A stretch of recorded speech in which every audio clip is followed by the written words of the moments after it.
Ho, brother, ho, whoa, whoa, whoa, now. You got too much dip on your chip.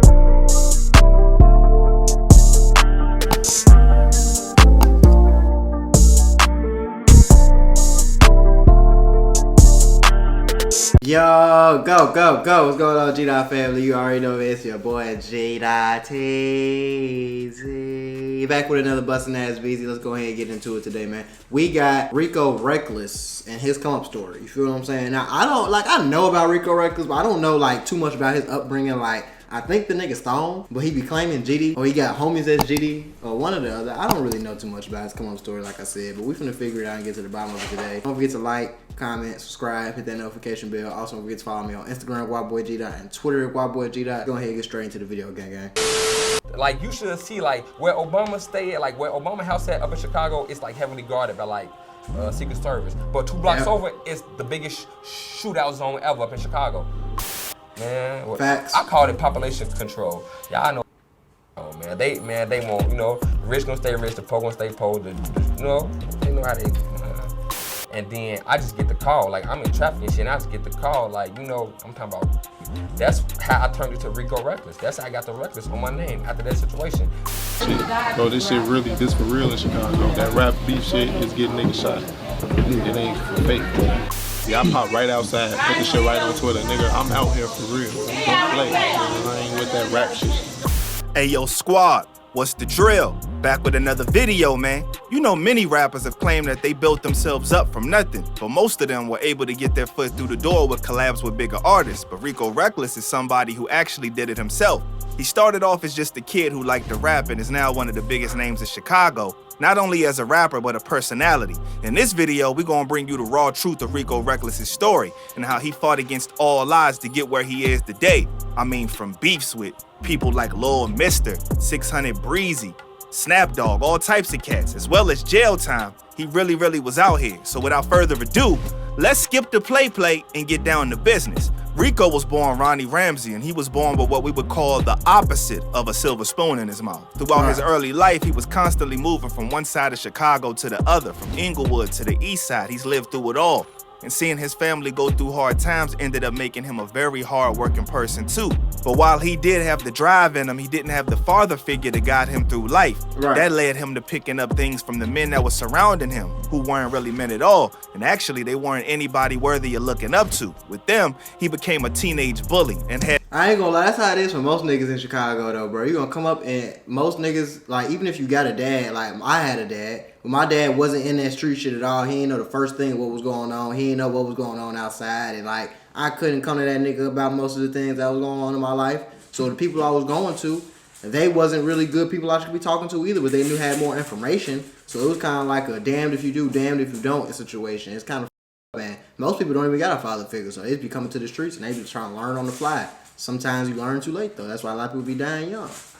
Had no regard for the people around him. It gave him this false sense of security, and that the tougher he acted, the more untouchable he'd be. He was constantly getting into fights, wouldn't listen to his teachers, and even bought a strap to school. Chilling. In school, still drilling. And got suspended from school every year. But that's just what the environment he grew up in was calling for. You had to be a tough kid who didn't care about anything to get somewhere. Somebody had to be on top, and if it wasn't you, it would be somebody else. And you'd be the one getting stepped on. Rico kept up this way of living when he broke into the music world. He was a natural at rapping, and he knew that if he worked hard enough at it, he'd get somewhere with it. Throughout his life, he looked up to several artists like Chance the Rapper, Lupe Fiasco, King Louie, and Lil Durk. That's who he wanted to be like, so he started rolling out mixtape after mixtape, hoping that he'd garner an audience. But he took it a little too far. Instead of getting prop guns in his music videos, he just featured the real straps he had on him. That got him into serious trouble, and he ended up under house arrest for 3 years. This was one of the first times that he saw firsthand what having illegal firearms could do to his life. His freedom was taken away from him at a time where he really could have used it, and he could have been making better videos for his mixtapes and gradually climbing the ladder. I ain't gonna lie, bro. Everybody in Chicago use real guns in their videos, bro. Most of everybody in America do. Niggas really ain't finna waste time, not waste time, but take the time to get a prop gun to put in a music video and do it. Niggas ain't really doing that shit for real. So if they do, just shout out to them. But most niggas in the hood just ain't doing that. I'm spending extra money when I got the strap right here. That's what most niggas thinking. Though this would end up being a very minor setback compared to what happened next. One of his closest friends, Samuel, was taken out. He was just a kid still in his early teens, and it really showed Rico how straps can not just take lives but also affect the lives left behind. Samuel's demise affected him so much that he couldn't function afterwards. And to make matters worse, his sister got hit too. And then I just get the call, like I'm in traffic and shit, and I just get the call, like, you know, I'm talking about. That's how I turned into Rico Reckless. That's how I got the Reckless on my name. After that situation, they started calling me Reckless because I turned the fuck up. I started being so wild because I started being niggas tried to family. For what? On some hateful shit? At this point, it was clear to Rico that once his house arrest ended, he needed to figure out a way to do better. Throughout the last year of his being homebound, he wrote as much music as he could. He started releasing it too. Every time he dropped music, he got more and more popular, and if he just played his cards right and stayed away from the gang drama, he had a real shot at making it.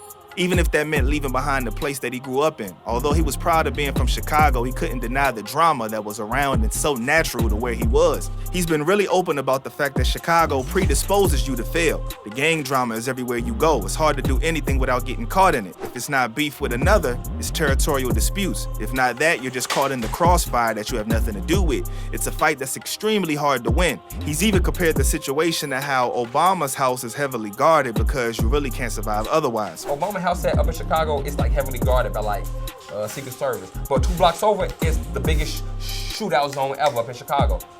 Like, people don't know that, like, and that's what I'm saying. It's like, for him, Chicago has a long way to go before he considers it a safe place to be. Although he did start to feel that way during his house arrest, but after he became a father. And I ain't gonna lie, he's 100% right about the Chicago shit, like the Obama house, bro. I lived in Hyde Park. I lived where Obama's from. You feel what I'm saying? His Obama house is heavily guarded, and University of Chicago is over there, so it's definitely university police and shit over there. But if you go right 2 blocks over on to 51st, nigga, you're gonna get shot probably. I'm just being honest with you. You go to 51st, and anything, you're probably gonna get shot. Like, it's a whole bunch of gang shit going on over there, a whole bunch of bullshit going on over there. It's not really the place to be. It's not it. It's not it.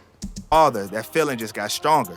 Despite the love that he has for the place, he can't see him bringing his child up in the same environment that he grew up in, and that's good on him. I'm still in Chicago. I stay in the hood. I still stay on the block, but I want my kids so they can have a chance at life. I'm not no dummy. I know what's going on. This is something he's received a lot of hate over, but he's still very vocal about it. What he considers the worst of it all is the fact that while people do know a gist of what goes on in Chicago, the news really doesn't cover any of it. The street crimes are too intense for the mainstream media to ever even cover. So until you're really in it, you don't get the full feel of what living in Chicago is really like. This is Chicago. This is the reality of which we live in. This is the shit they don't talk about on the news. You know what I'm talking about though? Like, it's in our city, and we just trying to maintain and survive, and like, come on, bro, like, this shit. Like, do you sometimes see Chicago news, like how many people get shot? When mainstream media doesn't cover something, it's up to the people who actually live there to bring it to the light. So he started rapping about it. With that though, he ended up stepping on some toes very publicly. He remixed Tupac's Hit 'Em Up in 2016, dissing just about every rapper in Chicago. And with that, he got his name popping everywhere. Some of these feuds were limited to just people dissing him online, while others panned out a little differently. Rico and Little Mister even got into a physical fight at the corner store. At least no straps were involved though. The fight was viral and was the cause for plenty of laughter amongst the spectators on social media. Even I have to admit it wasn't a good look for either person. Lil Mister is no longer with us, RIP to him, but before he passed, he made it clear how he felt about the issue with Rico. Shit, you don't shit, I don't this.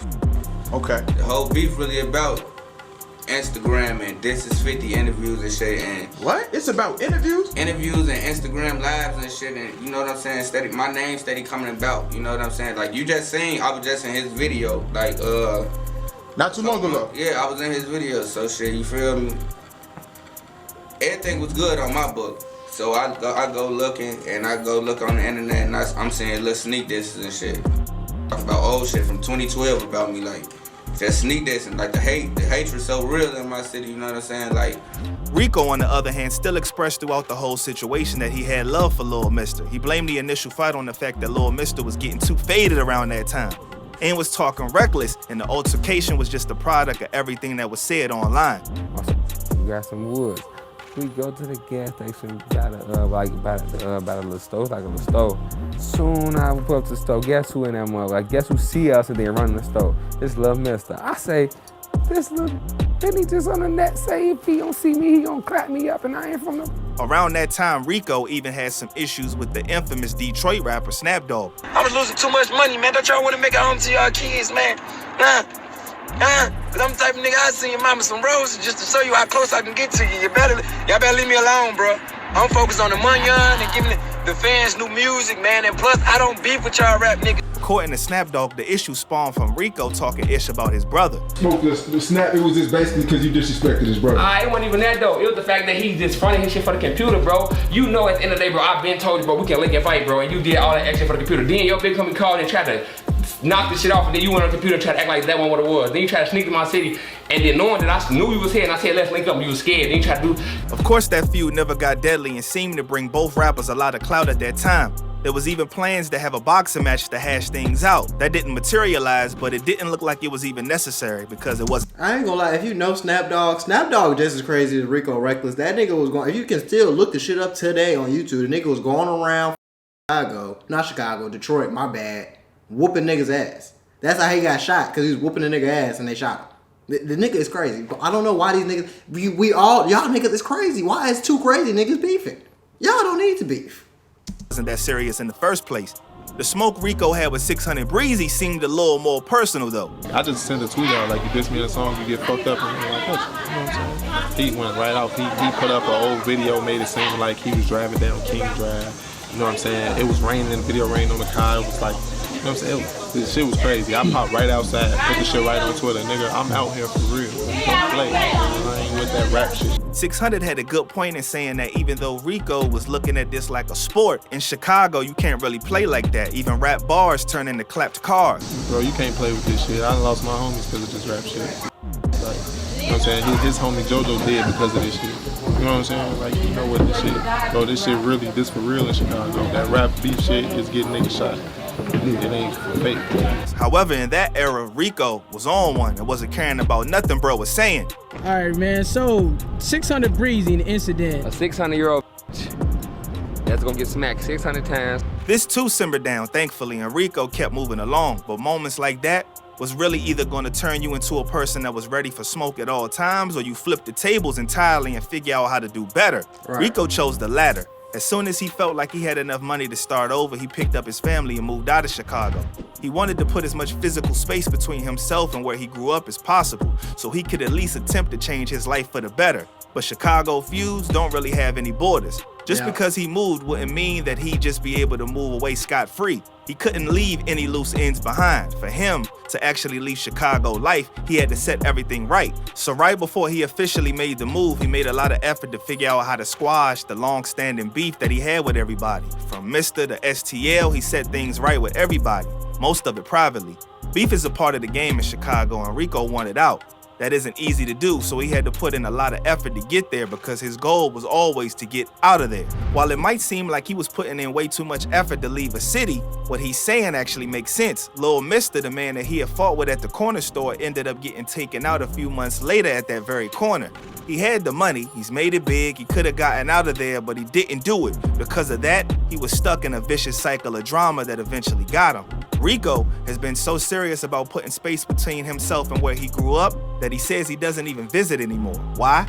Well, because the second you step foot back into that environment, something goes wrong. He's even done time for things that he never even did just because he was in the wrong place at the wrong time. But even this isn't easy.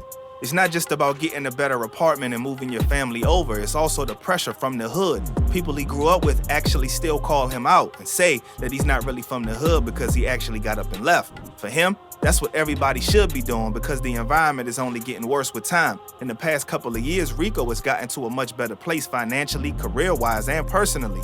But the hood life didn't really leave him behind. He's still been locked up a few times for various reasons, although he maintains that he was wrongly convicted every time.